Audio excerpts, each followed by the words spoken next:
Baik, sebelumnya saya ingin berterima kasih kepada Bapak atau Ibu HR yang telah memberikan saya kesempatan untuk bisa melanjutkan ataupun lolos ke tahap selanjutnya, yaitu tahap interview ini. Perkenalkan, nama saya Dimas Duarmesha, saya mahasiswa Universitas Nasional yang sejak tahun 2021 telah menjalani perkuliahan hingga saat ini. Dan saat ini, saya sedang menjalani perkuliahan saya di semester kelima dengan program studi yang saya ambil adalah informatika.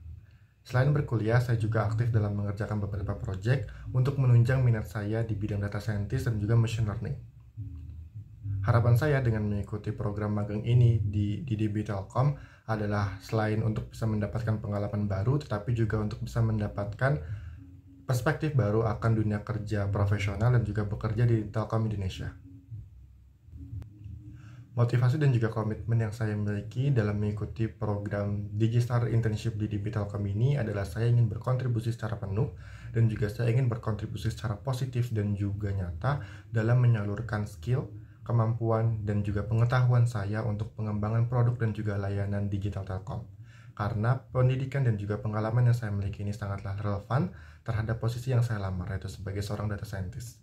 Dan juga di DB Telkom ini adalah salah satu program terbaik yang diberikan oleh Telkom Indonesia untuk membuka peluang bagi saya untuk bisa menambahkan pengalaman baru bagi saya dan juga untuk bisa memotivasi saya untuk bisa berkarir di industri ini. Sebagai mahasiswa semester 5 yang mengambil studi informatika di Universitas Nasional, kesibukan saya saat ini adalah masih berstatus aktif sebagai cohort student pada program studi independen di Bangkit Academy, yang nantinya status aktif sebagai cohort student ini akan berakhir pada akhir bulan Januari ini. Selain itu, saya juga memiliki kesibukan lainnya, yaitu saya aktif berkontribusi dalam pengerjaan Capstone Product Project yang sampai saat ini masih berjalan, di mana dalam Capstone Product Project ini saya memiliki tugas dan juga memiliki tanggung jawab pada project ini, yaitu sebagai project leader dan juga machine learning engineer.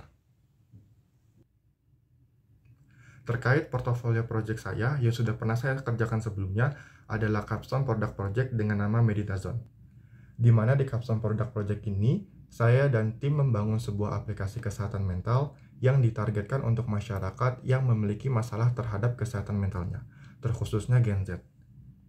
Di Capstone Product Project ini, saya berperan aktif dalam pembuatan aplikasi Meditazone ini dengan tugas dan juga tanggung jawab yang saya miliki pada Capstone Product Project ini adalah sebagai project leader dan juga machine learning engineer. Dengan proses waktu dalam pengerjaan Capstone Product Project ini memakan waktu selama 1 bulan lebih, di mana dalam 1 bulan lebih tersebut, saya dan juga tim telah melalui beberapa proses tahapan dalam pengerjaan project ini, seperti analisis dan riset untuk pengembangan aplikasi, lalu mempersiapkan beberapa dokumen penting seperti project plan, progress report, working doc, project brief, dan dokumen go-to-market and sustainability. Selain riset dan analisis serta mempersiapkan dokumen, saya dan tim member machine learning mengumpulkan data untuk kami gunakan. Nantinya data tersebut kami gunakan untuk di-training pada model yang sudah kami buat.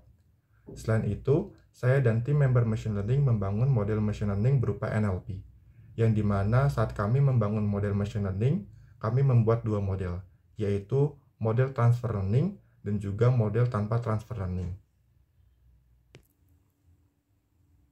Selama saya mengerjakan Capstone Product Project ini, nampaknya belum ada kendala yang cukup signifikan karena semua member tim saling membantu satu sama lain dalam proses pengerjaan Capstone Product Project ini.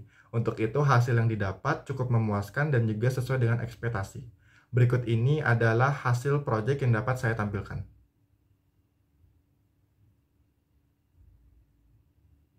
Saya merasa senang dan juga bangga terhadap diri saya karena hasil yang didapat itu bagus dan juga sesuai dengan target MVP kami.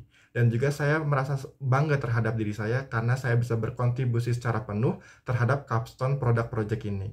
Karena dari project ini, ilmu yang saya pelajari dapat bermanfaat dan juga dapat diimplementasikan dengan baik dalam project ini. Berdasarkan project yang sudah pernah saya buat sebelumnya, berikut ini adalah tools-tools yang saya pakai untuk menunjang kemudahan saya dalam bekerja. Yang pertama adalah Google Colab. Google Colab ini saya gunakan dalam keseharian saya untuk membuat model machine learning dari setiap project yang sudah pernah saya buat. Di mana untuk Google Colab sendiri ini saya berikan skala 9 untuk tingkat kemampuan saya dalam menggunakan tools Google Colab ini. Yang kedua adalah Jupyter Notebook. Jupyter Notebook ini biasanya saya gunakan untuk melakukan analisis dan juga eksplorasi dari data yang akan dianalisis. Untuk tools Jupyter Notebook ini, saya akan memberikan skala 9 dari tingkat kemampuan saya dalam menggunakan tools Jupyter Notebook ini. Yang ketiga adalah Visual Studio Code, di mana Visual Studio Code ini saya berikan skala 8 dari tingkat kemampuan saya dalam menggunakan Visual Studio Code ini, di mana biasanya saya menggunakan Visual Studio Code ini untuk membuat API model machine learning dan juga untuk membuat project-project dari tugas kuliah. Dan yang terakhir adalah GitHub, di mana GitHub ini biasanya saya gunakan untuk membuat repository dari project-project yang sudah pernah saya buat, lalu saya simpan ke dalam repository tersebut. Untuk GitHub sendiri ini saya berikan skala 8 untuk tingkat kemampuan saya dalam menggunakan GitHub ini. Sekian video resume perkenalan diri saya. Semoga sedikit banyak gambaran yang bisa didapatkan terkait diri saya. Terima kasih.